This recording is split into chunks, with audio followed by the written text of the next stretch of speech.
What happened 72 hours ago will be studied in military academies for the next century as the single most consequential weapons transfer in modern history. While Western media focused on minor diplomatic exchanges and domestic political theater, a strategic realignment occurred that fundamentally altered the balance of power in the Pacific. The transfer is complete. The missiles are already in position.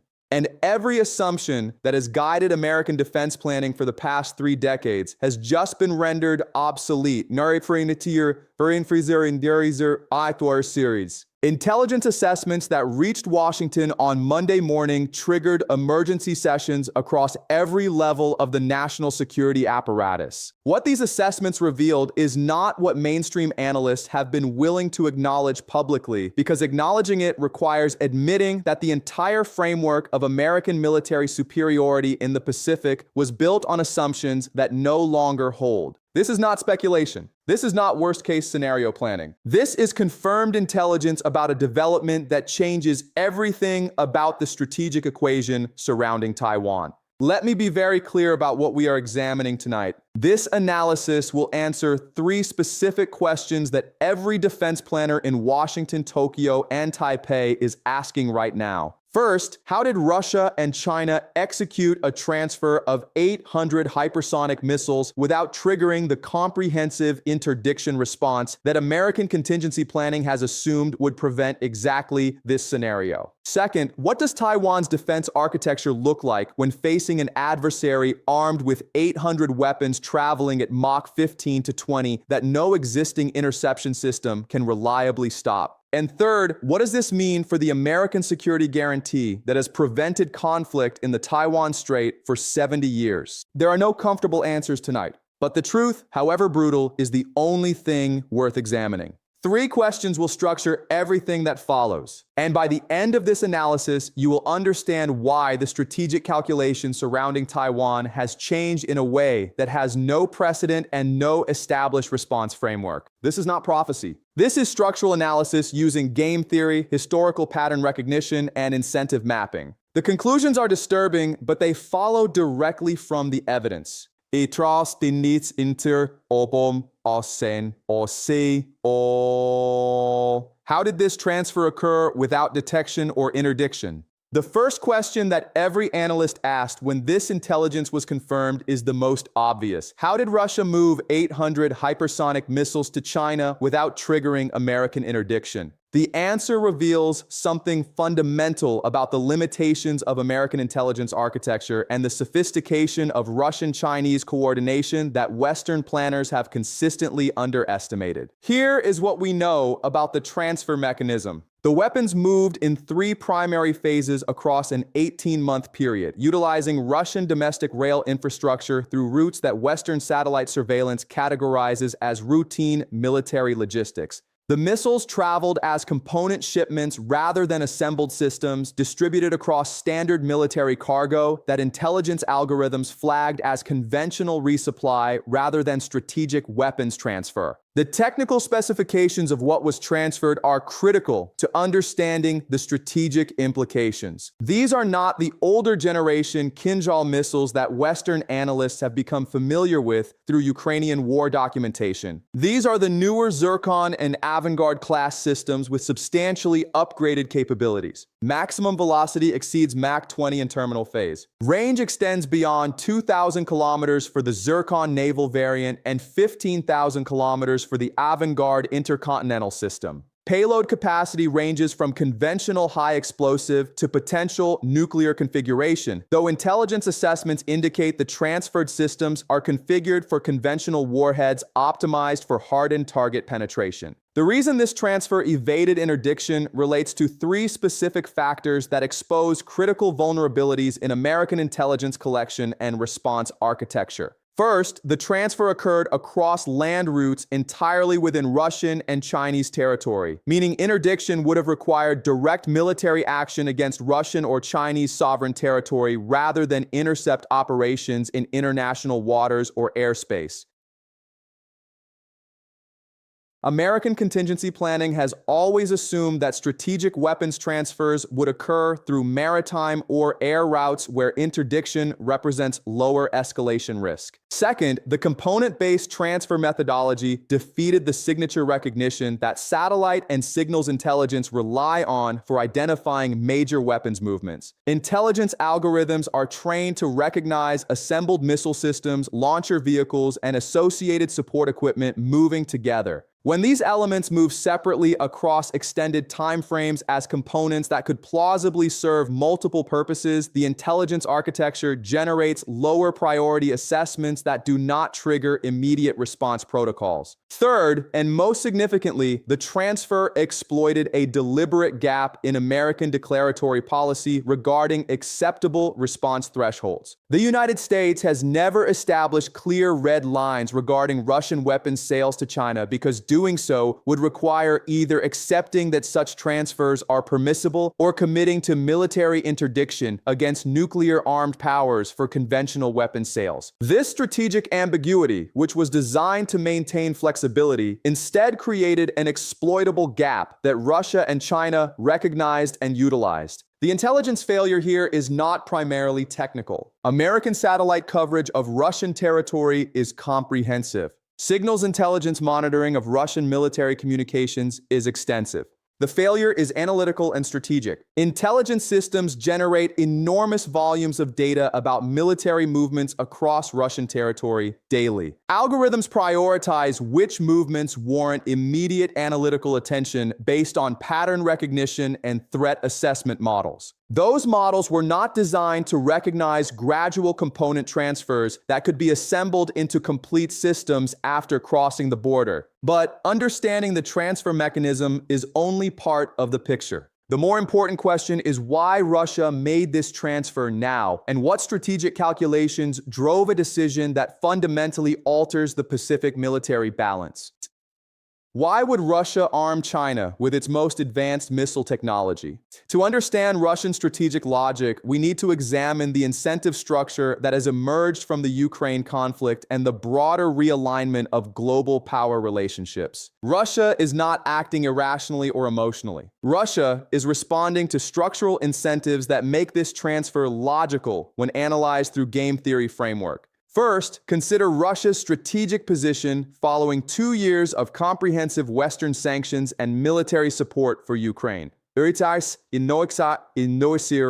The Russian economy has been partially severed from Western financial systems, energy markets have been disrupted, and military expenditure has accelerated substantially. Russia faces a fundamental strategic question: how to ensure long-term security when confronting a Western alliance that has demonstrated willingness to wage economic warfare and provide extensive military support to Russian adversaries. The answer that Russian strategic planning has arrived at is simple. Russia's long-term security requires that American military and economic resources be distributed across multiple theaters simultaneously rather than concentrated against Russia. If America is forced to maintain major force commitments in the Pacific while simultaneously supporting European security and maintaining Middle Eastern presence, American capacity to sustain pressure on Russia decreases proportionally. This is not complicated strategic thinking. This is basic game theory. If your adversary has superior resources and is concentrating those resources against you, your optimal strategy is to force resource distribution across multiple theaters. Russia cannot match American military spending directly,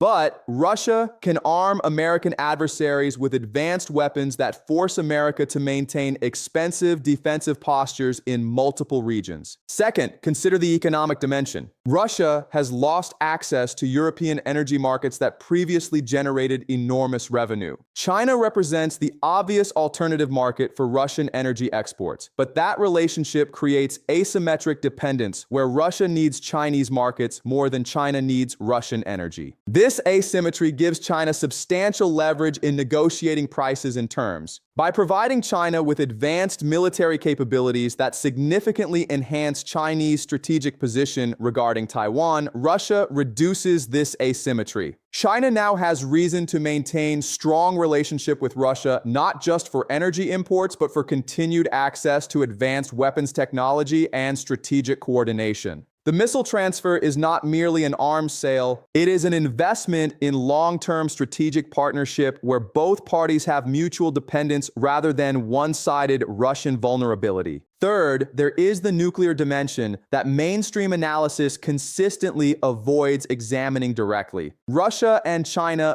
both recognize that American conventional military superiority creates scenarios where the United States might contemplate limited conventional military action against either power while calculating that nuclear escalation risk remains manageable. So, one start in there, one start signs. Hypersonic missiles that can strike American carrier groups or base infrastructure with conventional warheads before effective defensive response complicate these calculations substantially. The hypersonic capability creates what nuclear strategists call escalation control problems. If the United States faces conventional military defeat using traditional force projection, does it escalate to nuclear weapons? The hypersonic conventional capability creates an intermediate space where China can inflict substantial military damage without crossing the nuclear threshold, but where American response options become extraordinarily difficult. Russia benefits from this escalation control problem even when the missiles are in Chinese rather than Russian hands. If China possesses credible capability to inflict unacceptable damage on American Pacific forces using conventional hypersonic strikes, American willingness to intervene in conflicts near Chinese borders decreases. This creates space for Russian action in its own near abroad without triggering American intervention based on precedent that intervention against nuclear-armed powers with credible escalation options is too risky. Let me be very clear about what this analysis is describing. This is not a defense of Russian decision-making or advocacy for any particular outcome. This is an explanation of why Russia's decision follows logically from its strategic circumstances when analyzed through incentive mapping. You may find this reasoning objectionable. You may wish that different incentive structures existed. But understanding adversary logic requires acknowledging that actions that appear irrational or reckless from American perspective often follow clear strategic logic when examined from the actor's own position and constraints. Now that we understand how the transfer occurred and why Russia executed it, we need to examine what this means for Taiwan's defensive position and the American security guarantee that has prevented conflict for 7 decades. What does Taiwan's defense look like against 800 hypersonic missiles? Asynchronic or in Daxin. This is where the analysis becomes genuinely disturbing because the honest assessment based on current defensive capabilities is that Taiwan has no effective answer to this threat. And neither does the United States Pacific Fleet. Let me walk through the technical realities with precision because understanding the scope of this problem requires examining specific capabilities and limitations. Taiwan's integrated air defense system consists of multiple layers designed to intercept different categories of aerial threats. The outer layer uses domestically produced Tian-Kung surface-to-air missiles with engagement range of approximately 200 kilometers. The middle layer employs American-supplied Patriot PAC-3 systems with engagement range of 20 to 30 kilometers. The inner layer uses shorter-range systems including Avenger and various anti-aircraft artillery. This architecture was designed to defend against subsonic cruise missiles, aircraft, and ballistic missiles in their terminal phase when velocity has decreased and trajectory has become predictable. The system has never been designed to intercept hypersonic glide vehicles traveling at Mach 15 to 20 with maneuverable trajectory throughout flight profile. The physics of interception at these velocities with unpredictable flight paths exceeds the capabilities of existing defensive systems by substantial margin. Consider the specific problem. A hypersonic missile launched from mainland China reaches Taiwan in approximately 3 to 4 minutes, depending on launch location and trajectory. During this time, the defensive system must detect launch, identify target, calculate intercept trajectory, and launch interceptor. But hypersonic glide vehicles do not follow ballistic trajectory that allows intercept calculation based on launch parameters. They maneuver throughout flight, meaning intercept solutions must be calculated continuously based on real-time tracking. Current radar systems can track hypersonic targets, but tracking is different from targeting. To intercept a target moving at Mach 20, your interceptor must achieve comparable velocity and predict target location at intercept point. Existing interceptor missiles like PAC-3 achieve maximum velocity of approximately Mach 5.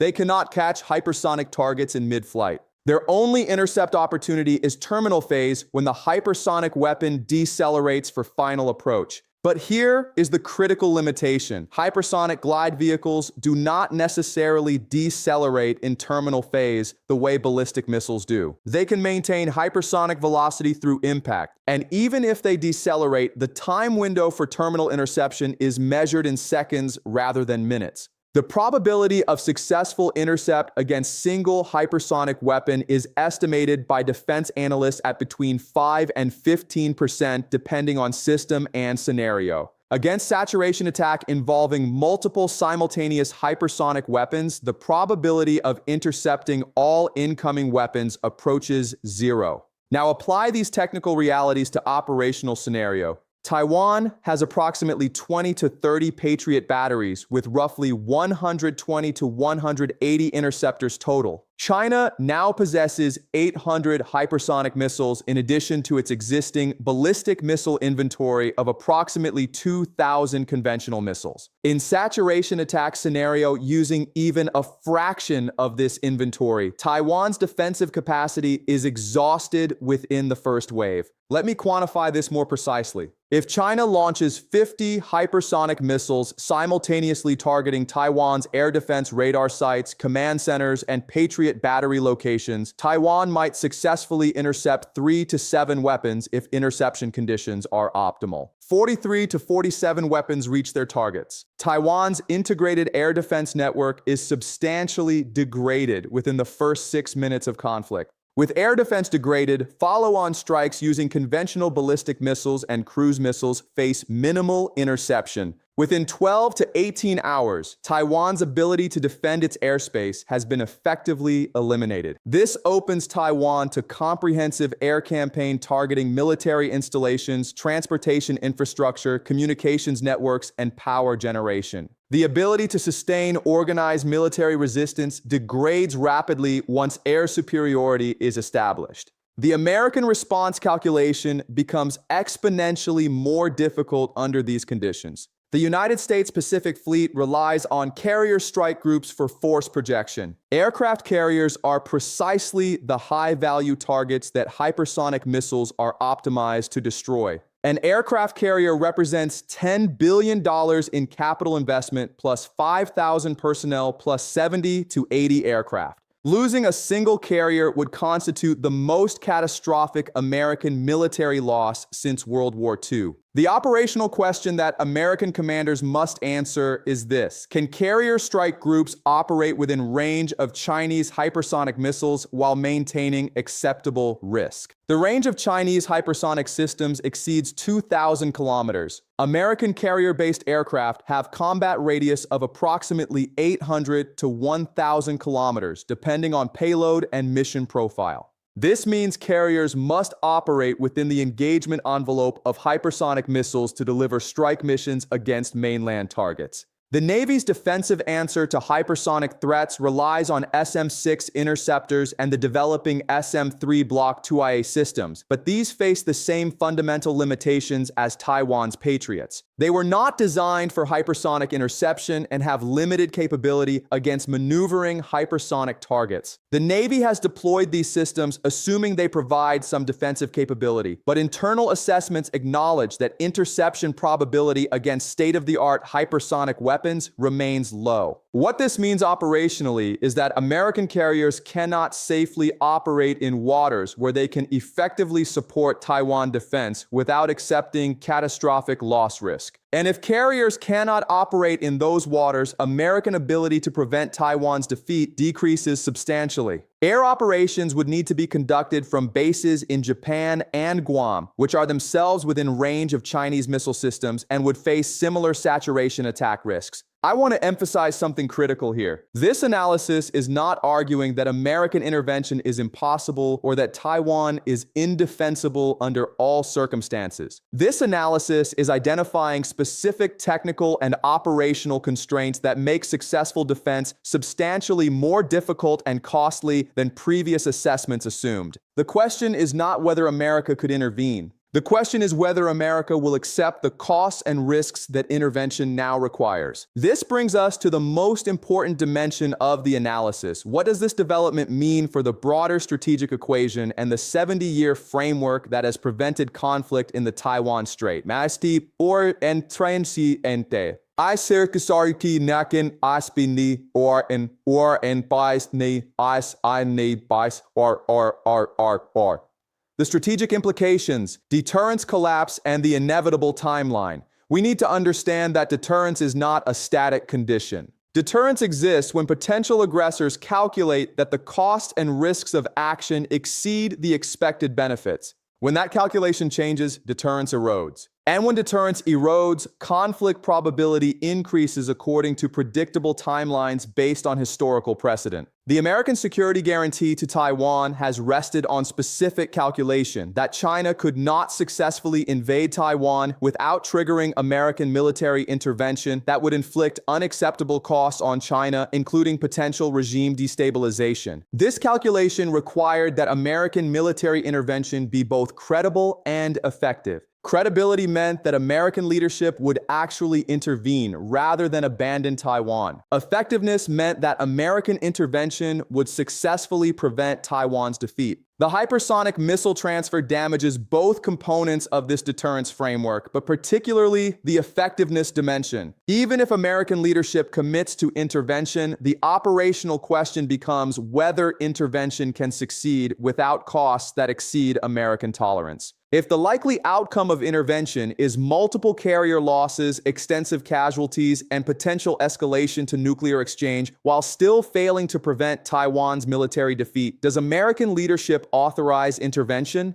The historical pattern here is unmistakable. When defending powers lose confidence in their ability to successfully defend forward positions without catastrophic costs, they engage in strategic retreat regardless of prior commitments. Britain withdrew from positions across its empire when defense costs exceeded available resources. France withdrew from Indochina and Algeria when costs became unacceptable despite enormous prestige investments. The Soviet Union withdrew from Afghanistan and then collapsed entirely when military overextension combined with economic constraints made the position unsustainable. America is facing the same calculation regarding Taiwan that these historical examples demonstrate. The question is not whether America values Taiwan or wishes to maintain its security guarantee. The question is whether America will pay the costs that maintaining that guarantee now requires when those costs have increased by an order of magnitude. Let me describe the specific scenario that Chinese strategic planners are now modeling based on this altered capability balance.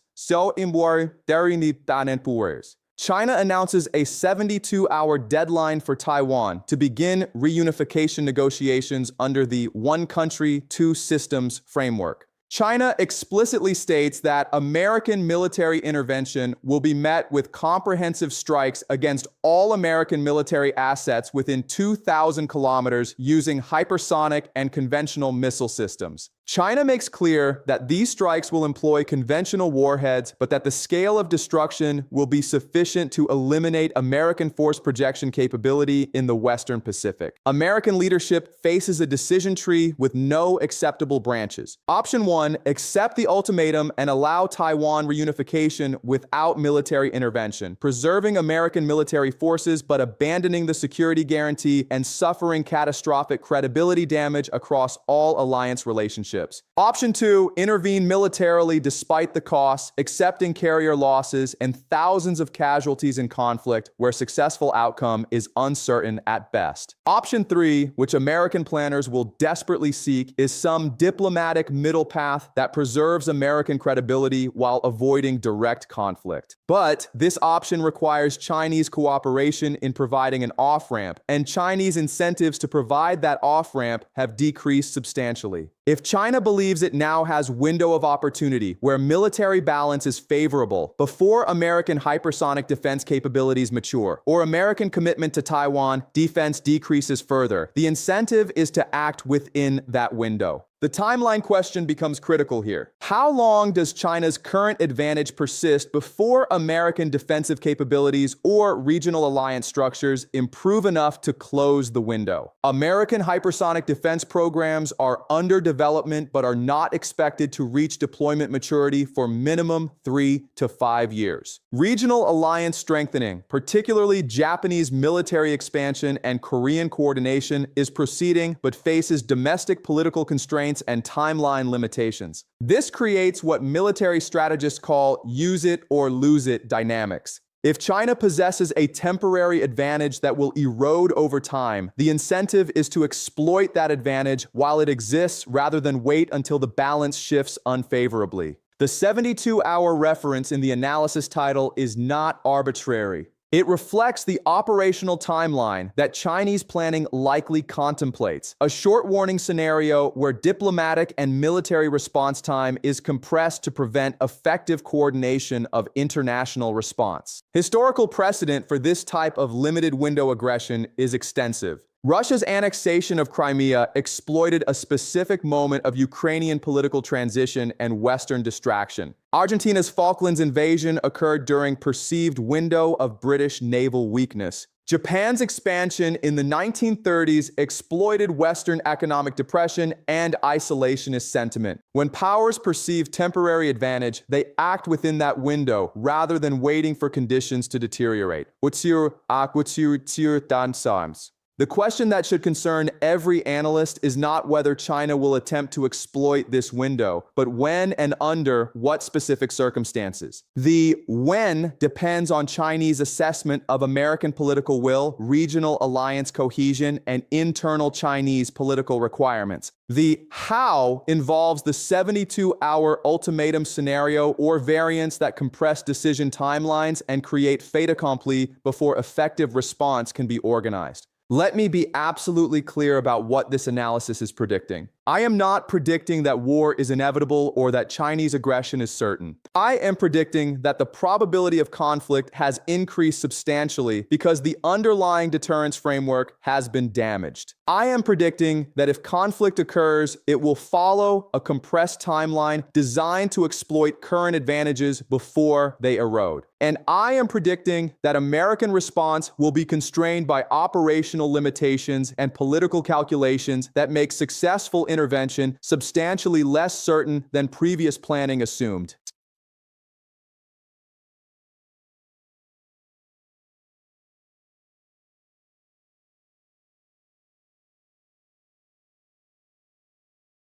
The broader pattern, empire overextension and the Pacific trap. To understand the full significance of this development, we need to examine it within the broader historical pattern of imperial overextension and strategic trap dynamics. What we are witnessing is not an isolated incident, but rather a specific manifestation of structural forces that have toppled empires throughout history. The pattern is consistent across civilizations. A dominant power achieves supremacy through combination of economic strength, military capability, and strategic positioning. That supremacy generates commitments across multiple theaters as the dominant power seeks to maintain favorable conditions globally. Those commitments require resource expenditure that grows continuously as adversaries develop asymmetric capabilities. Eventually, the cost of maintaining commitments exceeds available resources, forcing strategic contraction. America's position today mirrors this pattern precisely. Global military presence spans approximately 800 bases across 80 countries. Security guarantees extend to Taiwan, Japan, South Korea, the Philippines in Asia, NATO members in Europe, and various partners in the Middle East. Each commitment requires continuous resource expenditure for force maintenance, alliance management, and capability development. The hypersonic missile proliferation represents exactly the type of asymmetric capability development that makes defense costs spiral while attack costs remain manageable. China spent decades developing hypersonic technology at costs measured in tens of billions of dollars. The defensive systems required to counter those capabilities cost hundreds of billions while remaining marginally effective. This cost asymmetry is not an accident. It is the deliberate strategy of rising powers facing dominant adversaries. Xiao,